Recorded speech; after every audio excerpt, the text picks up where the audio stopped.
Hello guys, welcome to Pakistani real reaction. तो कैसे हैं आप सब? उम्मीद है आप सब बढ़िया होंगे और मजे में होंगे। मेरा नाम है बस। मैं हूं बशीर। सो गाइस, भारत ने लिए बांग्लादेश पर 3 बड़े एक्शन। तो रो पड़ा बांग्लादेश, व्यापार खत्म, जो मार्केट है वो भी हथियाली। तो भाई बहुत सारे एक्शन इकट्ठे भारत ने तीन इकट्ठे एक्शन लिए हैं। उनको कंगाल करके कंगलादेश, जो भारत ने बोला था तो वो कर रहा है, कंगलादेश बना दिए। तो भाई क्या सीन हुआ, सारी खबर निकल के आई है। देखते हैं, काउंट करते हैं। Ready 1 and start. दोस्तों, बांग्लादेश के लिए भारत ने मुसीबत बढ़ाना शुरू कर दिया है। बॉर्डर पर गतिविधियां पूरी तरह से रुक चुकी है, व्यापार ठप हो चुका है और बांग्लादेश की सबसे बड़ी टेक्सटाइल इंडस्ट्री के मार्केट पर अब भारत का कब्जा धीरे धीरे होता जा रहा है। अभी जब अडानी के ऊपर अमेरिका के अंदर केस किया गया था और केन्या ने अडानी से अपनी कई डील कैंसिल कर दी थी, उसके बाद बांग्लादेश ने भी अडानी की मुसीबत बढ़ाने के लिए जो 2017 में पावर एग्रीमेंट साइन हुआ था उसकी जांच बैठा दी थी। और ये सब करने के पीछे कारण मोहम्मद यूनिस का भारत के साथ अपने संबंधों को खराब करना है। वह चाहते हैं कि किसी न किसी मुद्दे को लेकर वह भारत और पिछली सरकार यानी कि शेख हसीना सरकार को घेर सके, क्योंकि जब से वह सत्ता में आए हैं उन्होंने भारत के साथ अपने संबंधों को खराब करने की ही कोशिश की है और उसका नतीजा अब बांग्लादेश को बहुत बुरी तरह भुगतना पड़ रहा है। आर्थिक संकट की वजह से बांग्लादेश का व्यापार ठप हो गया। भारत और बांग्लादेश के बीच होने वाला व्यापार भी इससे अछूता नहीं रहा। खासकर आयात और निर्यात पर गहरा असर पड़ा है। रिपोर्ट्स के अनुसार भारत से बांग्लादेश को होने वाला बोल्डर और स्टोन चिप्स के निर्यात में 10 से 15% की गिरावट आई है। इतना ही नहीं, अमेरिकी रेटिंग एजेंसी मूडीज ने बांग्लादेश की रेटिंग घटाकर B2 कर दी है और उसे नेगेटिव आउटलुक पर रखा है। इस संकट के चलते न सिर्फ भारत और बांग्लादेश के बीच आयात निर्यात पर असर पड़ा, बल्कि कई देशों ने बांग्लादेश से सामान खरीदना या फिर बेचना दोनों ही बंद कर दिया। बांग्लादेश के लिए एक और बड़ी परेशानी है यूरोपीय बाजार। बांग्लादेश का रेडीमेड गारमेंट सेक्टर, जिसे दुनिया में सबसे बड़ा माना जाता है, अब बुरी तरह से प्रभावित हो रहा है। यूरोपीय देशों ने बांग्लादेश से आयात करना कम कर दिया है। इसका बड़ा कारण है बांग्लादेश में चल रही इंडस्ट्रियल क्राइसिस। कई यूरोपीय ब्रांड जैसे जर्मनी का किक, नीदरलैंड का पेको और पोलैंड के कई अन्य ब्रांड जो पहले बांग्लादेश से अपने ऑर्डर पूरा करवाते थे, अब भारत का रुख कर रहे हैं। बकायदा आप स्क्रीन पर आर्टिकल देख सकते हैं। यूरोपीय देश अब तेजी से अपनी डिमांड भारत से पूरा कर रहे हैं, जिससे भारत की टेक्सटाइल इंडस्ट्री को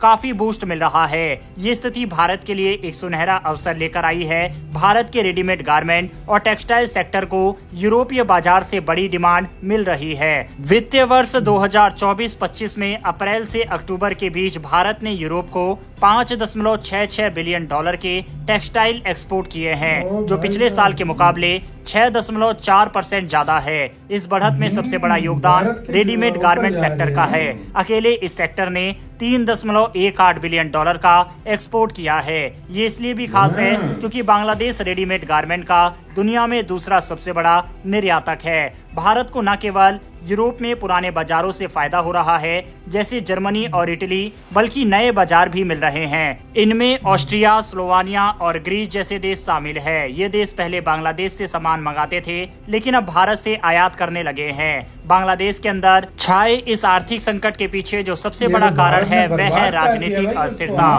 मोहम्मद यूनिस कब बांग्लादेश के अंदर चुनाव करवाएंगे और जिस तरह से सत्ता परिवर्तन हुआ है और जो बड़ा प्रोटेस्ट बांग्लादेश के अंदर लंबे समय से चला है, इससे निवेशकों का और लोगों का भरोसा बांग्लादेश से कम हुआ है। इसके अलावा बांग्लादेश में कई छोटे और मंझोले उद्योग बंद हो गए हैं। रिपोर्ट्स के अनुसार 700 से 1000 गारमेंट्स फैक्ट्रियां बंद हो चुकी है। कई बड़े ब्रांड्स जो कि बांग्लादेश के अंदर काम कर रहे थे, वह भी अपनी फैक्ट्री को बंद करके उसको दूसरे देशों में शिफ्ट कर रहे हैं, जिसमें इन कंपनियों के लिए वियतनाम और भारत सबसे अच्छा विकल्प बनकर सामने आ रहा है। वहीं जैसा कि हमने पहले ही बताया, अमेरिकी रेटिंग एजेंसी मूडीज ने बांग्लादेश की आर्थिक रेटिंग को B1 से घटाकर B2 कर दिया है। इसका मतलब है कि निवेशकों का भरोसा भी कम हो रहा है। बांग्लादेश की इस संकटपूर्ण स्थिति का भारत ने अच्छा फायदा उठाया है। तमिलनाडु का तिरुपुर शहर, जिसे भारत का गारमेंट हब कहा जाता है, अब यूरोपीय ऑर्डर्स का केंद्र बन गया है। बांग्लादेश से शिफ्ट हुए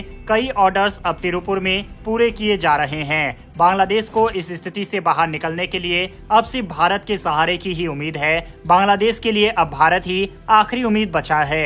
बांग्लादेश को न केवल आर्थिक मदद की जरूरत है, बल्कि व्यापार को फिर से पटरी पर लाने के लिए भारत का सहयोग भी चाहिए। फिलहाल भारत बांग्लादेश की मदद करने में जरा भी इंटरेस्ट नहीं दिखा रहा। इसके पीछे कारण मोहम्मद यूनिस सरकार का अड़ियल रवैया है और जिस तरह से वहां पर हिंदू समुदाय के ऊपर अत्याचार किए गए, उस पर मोहम्मद यूनिस सरकार ने कुछ भी कदम नहीं उठाया। इस वजह से भारत बांग्लादेश की कोई भी मदद करने नहीं आ रहा, जो कि भारत सरकार का सही फैसला भी है। अमेरिका में बाइडेन सरकार के जाने के बाद मोहम्मद यूनिस अब पूरी तरह से अकेले पड़ गए हैं। अभी तक उन्हें बाइडेन प्रशासन की तरफ से सपोर्ट मिल रहा था, लेकिन जैसे ही उनकी सरकार सत्ता से जा रही है, मोहम्मद यूनिस के फ्यूचर पर भी बड़ा अंधकार अब छाने लगा है। इसी के साथ वो यार वीडियो खत्म। तो भाई साहब मोहम्मद यूनुस जो है वो खलीफा बन चुका है और कल उसका राज्याभिषेक होने लगा जो भारत करेगा। भाई सही भाई हवी किस्म का भाई लताड़ा है इसको। भाई पहले दिन इस तरह ये जब नया आया ना ये लोग भारत पे उस तरह कर रहे हैं, बैन लगा रहे हैं, भारत पे कभी ये बैन लगा रहे हैं, वो कभी हिंदुओं पे बातें कर रहे हैं, कभी क्या, कभी पाकिस्तान के साथ दोस्तियों की कायद-ए-आज़म मोहम्मद अली जनाब की फिर से बरसियां मना रहे हैं उधर। मतलब एक तरह से वो एक सब ईस्ट पाकिस्तान जब ये प्रॉब्लम स्टार्ट हुआ था, अगर उस टाइम की हमारी वीडियो देखो, हमने यही बोला था कि दुनिया इसकी मदद नहीं करेगी।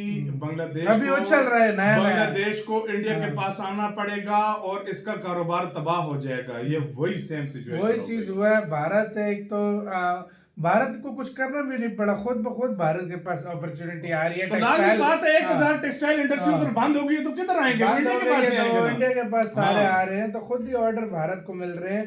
हर मामले में भारत बिलियंस ऑफ डॉलर की टेक्सटाइल इंडस्ट्री में भारत को मुनाफा हो रहा है। बिलियंस ऑफ 3 पता नहीं समथिंग बिलियन डॉलर का तो एक्सपोर्ट कर चुका है इंडिया। तो भाई वैसे यार बहुत बेवकूफी नहीं की इन लोगों ने, तो बांग्लादेश के लोगों ने तो खुद के पांव पे खुद कुल्हाड़ी मारी यार हमेशा यार मैं हैरान हूँ। हसीना जो थी वो मुल्क चला रही थी, जो भी मतलब लोगों को बुरी लगती है जो भी, लेकिन भाई उसने मुल्क बहुत जो देश के लिए बंदा अच्छा होता है ना, वो हमेशा दूसरों को बुरा लगता है। सही बात है, वो बुरा लगता है, लेकिन जब वो चला जाता है तो उसकी कदर तब आती है कि यार ये बंदा हमारे लिए ठीक था। सही बात है, ये बात सच है। ये जो चीज है ना, तो इस चीज का ख्याल रखना चाहिए। और शेख हसीना वाजिद ने ये बोला था, मैं तो जा रही हूँ लेकिन याद करोगे मुझे, याद भी करोगे। और मुझे क्यों लग रहा है कि ये इतना बड़ा घर करेगा यूनुस ना देश का कि अगले इलेक्शन में हसीना वाजिद फिर जीत। मुझे जो लग रहा है सिचुएशन जो मुझे लग रही है, अगला इलेक्शन फिर शेख हसीना वाजिद जीत रही है। वही तो भाई, बेशक ये जो मर्जी कर ले।